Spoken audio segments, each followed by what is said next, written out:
Canadá tiene bastante experiencia en la consulta previa, ¿no? Tenemos más de 10 años en la práctica, no es perfecto, pero sí hemos desarrollado varias oficinas de consulta, de la gestión, de políticas públicas, guías para las empresas privadas, hasta para los indígenas, ¿no? Entonces tenemos un sistema bien desarrollado, pero sin embargo tenemos problemas de vez en cuando, ¿no? Funciona así, que primero el gobierno pide una consulta, ¿no? Hay una planificación anual de todas las consultas que vamos a hacer en el año y pide la consulta al pueblo indígena. El pueblo indígena responde sí o no, normalmente es sí, casi nunca niega su derecho a la consulta, porque es un derecho que han luchado por muchos años, ¿no? Entonces ellos dicen sí casi siempre, ¿no? De ahí pasamos a una preconsulta, cómo vamos a llevar la consulta adelante, con todos los detalles, no voy a mencionarlos, pero eso es un acuerdo entre el pueblo indígena y el gobierno, cómo se va a llevar a cabo la consulta. Luego es una etapa de información. Y yo digo, toda la información no bien hecho en una manera que los pueblos indígenas pueden entenderlo bien, porque es muy técnico, a veces ni yo entiendo. Entonces, ¿no? Hacer un buen esfuerzo, hacer la información muy entendible y transparente.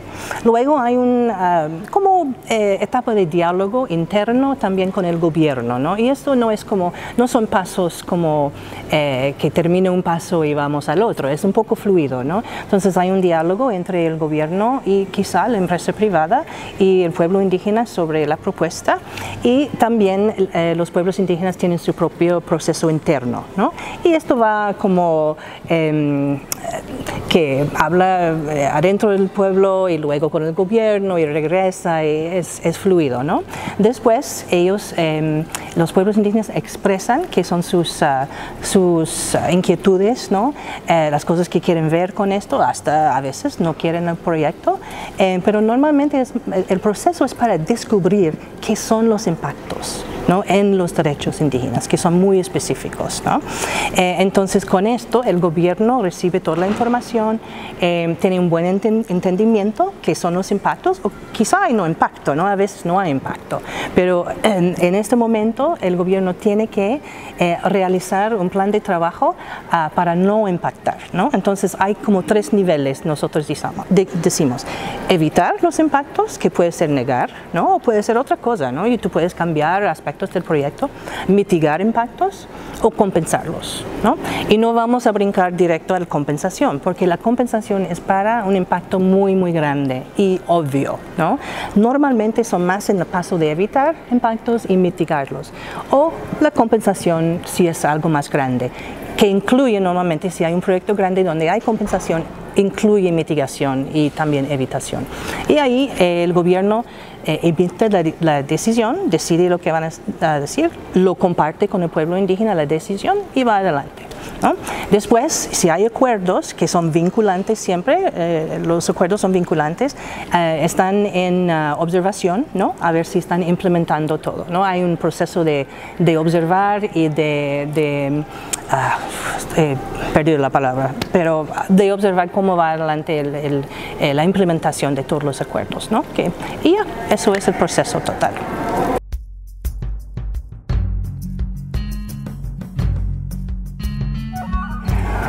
Pues es obvio, estamos hablando de manzanas y naranjas, ¿no? Que son países muy diferentes, Canadá muy institucionalizado, pero paciencia es una elección primero, no pasa de día a noche la consulta previa, es un trabajo de largo plazo, ¿no?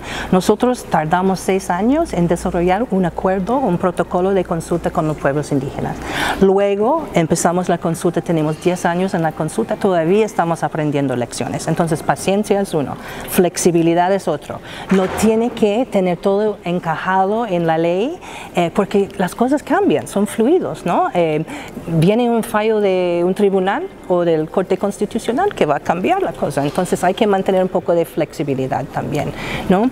Y que la consulta previa realmente es como un casamiento, ¿no?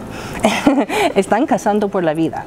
¿no? No es que vamos a divorciar en 5 años o 2 años o separarnos, es una inversión para toda la vida, ¿no? Entonces es un diálogo permanente. Y eso tiene que aprender el gobierno, que no es de una consulta que empieza en mayo y termina en octubre y no vamos a vernos. Es una relación de largo plazo. Yo creo que esas son las lecciones más importantes.